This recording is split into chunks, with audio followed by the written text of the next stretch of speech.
ఆ ప్రోగ్రామ్కి సంబంధించి మీరు ఆన్సర్ చేయాల్సి ఉంటుంది.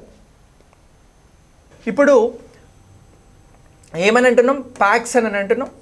ఇగో ప్యాక్స్ అంటే ఏమిటి అని అంటే very simple, primary agriculture credit societies అని అంటున్నాం. సో చిన్న సన్నకారు రైతులకి సంబంధించి సహకార కోఆపరేషన్ విధానంలో అత్యంత కీలక పాత్రను వహించేటువంటివే ఈ ప్యాక్స్. సో మండల స్థాయిలలో వీటిని ఏర్పాటు చేయడం జరుగుతుందిరా, ముఖ్యంగా సహకార బ్యాంకులకి సంబంధించి.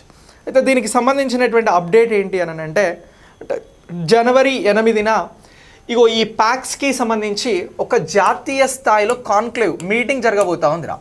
ఒక జాతీయ స్థాయి సమావేశం అనేది జరుగుతూ ఉంది. సో ఈ సమావేశానికి ఒక ప్రాధాన్యత ఉన్నది, ఒక ప్రత్యేకత కూడా ఉన్నది. ఈ సమావేశం ఎక్కడ జరగబోతూ ఉంది అని అంటే న్యూఢిల్లీలో జరుగుతూ ఉందిరా. ఎక్కడ అని అంటున్నాం, న్యూఢిల్లీలో ఉన్నటువంటి విజ్ఞాన్ భవన్ అనేది ఒకటి ఉందిరా. సో ఈ విజ్ఞాన్ భవన్లో ఎవరి అధ్యక్షతన జరుగుతూ ఉంది ఈ సమావేశము అని అంటే, సో ఇది అమిత్ షా గారి అధ్యక్షతన జరుగుతూ ఉందిరా. సో అమిత్ షా గారు మనకి 2 మంత్రిత్వ బాధ్యతలు నిర్వహిస్తూ ఉన్నారు. ఒకటి ఏంటి అని అంటే మినిస్ట్రీ ఆఫ్ హోమ్ అఫైర్స్ రా, అలాగే రెండోది ఏంటి అని అంటే కోఆపరేటివ్ మినిస్టర్ రా, అంటే ఈ cooperative societies minister, cooperative society మినిస్టర్గా కూడా బాధ్యతలు నిర్వహించడం జరుగుతూ ఉంది కేంద్రంలో.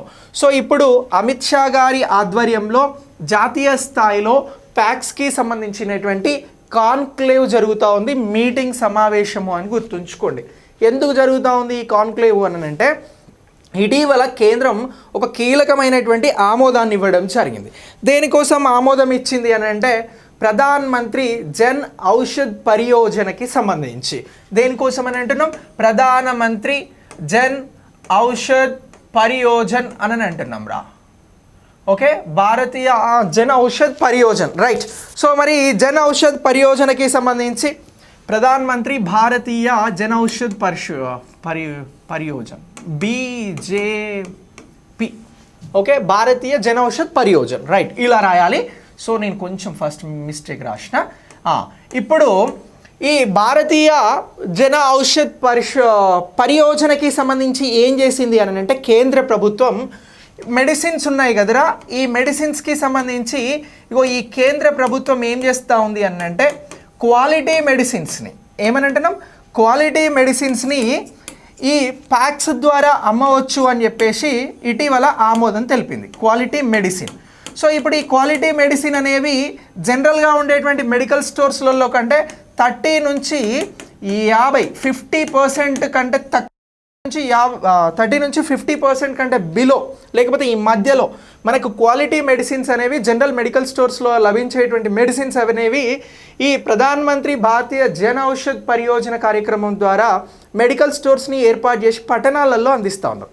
అయితే ఈ కార్యక్రమాన్ని కాస్త మండల స్థాయిలలో ఉండేటువంటి ప్రైమరీ అగ్రికల్చర్ క్రెడిట్ సొసైటీల ద్వారా మెడిసిన్స్ నమ్మాలి, అవే భారతీయ జన ఔషధ్ పరియోజనకి సంబంధించినటువంటి మెడిసిన్స్ అని కేంద్ర ప్రభుత్వం ఏమి ఇచ్చింది అని అంటే అనుమతిని ఇచ్చిందిరా.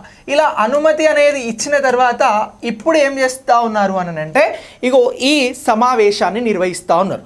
అయితే మొత్తం దేశవ్యాప్తంగా వివిధ రాష్ట్రాల నుంచి యూనియన్ టెరిటరీస్ నుంచి ఎంతమంది వీటి కోసం అప్లై చేసుకోవడం జరిగింది, ఎన్ని ప్యాక్స్ అప్లై చేసుకున్నవి అని అంటే ఒక 4000 packs primary agriculture credit societies అనేవి దరఖాస్తు చేసుకొని మేము భారతీయ జన ఔషధ్ పరియోజనకి సంబంధించినటువంటి మెడిసిన్స్ని అమ్మేందుకు సిద్ధంగా ఉన్నాం, మాకు అవకాశం ఇవ్వండి అని అన్నారు. సో దీని ద్వారా ఏం జరుగుతుంది అని అంటే చిన్న సన్నకారు రైతులకి ఆదాయ వనరులు పెరుగుతాయి, అలాగే వివిధ రిసోర్సెస్ అనేవి పెరుగుతాయి. ఇక గ్రామీణ ప్రాంతాల ప్రజలకి సంబంధించినటువంటి మెడిసిన్స్ కూడా తక్కువకు లభిస్తాయి. సో ఇలాంటి గొప్ప కార్యక్రమాన్ని ఈ ప్యాక్స్ ద్వారా మళ్ళీ ఇంట్రడ్యూస్ చేయబోతూ ఉన్నారు కాబట్టి ఇప్పుడు ఈ కాన్క్లేవ్ అనేది అత్యంత కీలకంగా మారింది. ఈ అంశాన్ని గుర్తుంచుకోండి. ఇటీవల ప్యాక్స్కి సంబంధించినటువంటి కాన్క్లేవ్ను నిర్వహించింది ఎవరి అధ్యక్షతన జరిగింది అని అంటే అమిత్ షా గారి అధ్యక్షతన. ఈయన కేంద్ర సహకార మంత్రిత్వ శాఖకి బాధ్యతలు వహిస్తున్నాడు కాబట్టి. ఎక్కడ జరిగింది ఈ సమావేశం అని అంటే న్యూఢిల్లీ విజ్ఞాన్ భవన్లో జరిగింది. ఇప్పుడు ఈ సమావేశం ద్వారా ఏం చేయబోతా ఉన్నారు అని అంటే ప్యాక్స్కి సంబంధించి ప్రైమరీ అగ్రికల్చర్ క్రెడిట్ సొసైటీస్కి ద్వారా ఈ భారతీయ జనౌషధి పరియోజనకి సంబంధించినటువంటి మెడిసిన్స్ అమ్మకాలకి సంబంధించినటువంటి అంశాలతో పాటు ఇతర అంశాలను చర్చించబోతా ఉన్నారు అనేటువంటి ఈ ప్రాథమిక సమాచారాన్ని మీరు గుర్తుంచుకున్నారనుకోండి, మీకు ఎక్కడైనా క్వశ్చన్ వస్తే 1 మార్క్ వస్తుంది. ఈ పాయింట్ ఆఫ్ వ్యూలో వెరీ వెరీ ఇంపార్టెంట్ ఈ టాపిక్. ఇక నెక్స్ట్ మనం ప్రధానమంత్రి భారతీయ జనౌషధ్ పరియోజన గురించి మాట్లాడితే ఈ పథకం ఎప్పుడు ప్రారంభమైంది అని అడుగుతారా? ఇది 2008లో ప్రారంభమైంది, నవంబర్లో అని చెప్పేసి గుర్తుంచుకోండి.